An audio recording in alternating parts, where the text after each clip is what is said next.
การกบคนแรกครับผมหมานประมาณมาลุ้นกันครับ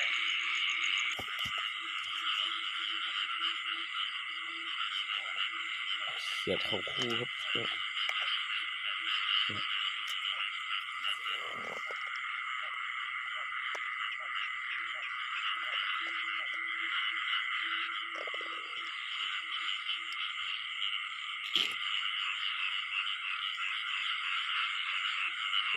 ลุ้นกันต่อ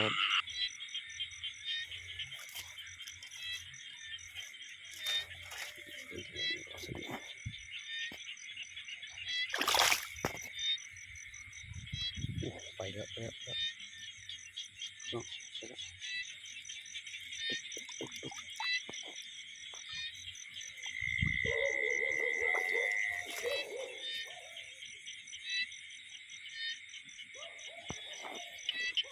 โอ้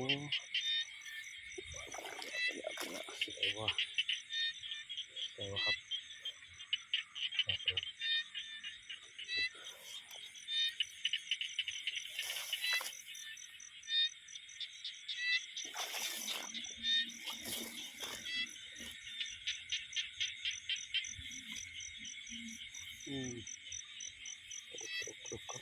ปลาดุกป่าบีนครับผมฝนตกไหม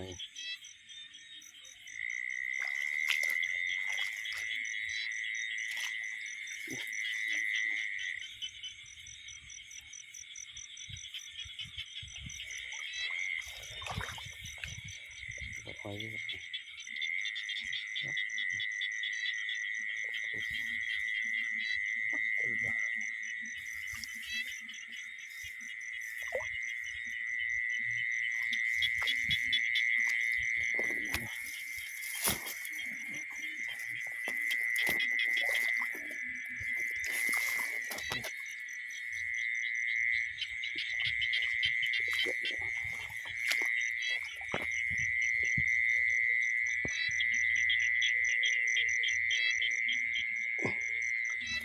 จับโอ้ยน้อง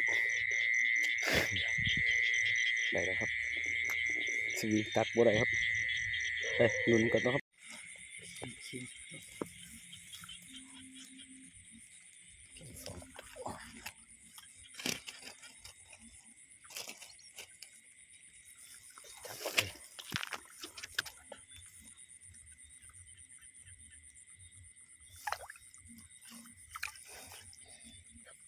ขิง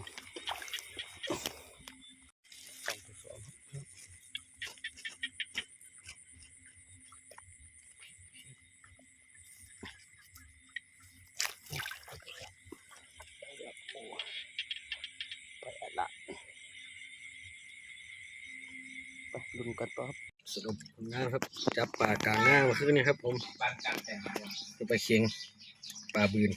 ใครเอาอะไรมาฝังเนี่ยครับผมคลิปนี้ก็ฝากไว้สักนิดครับผมไปแล้วครับผมสวัสดีครับ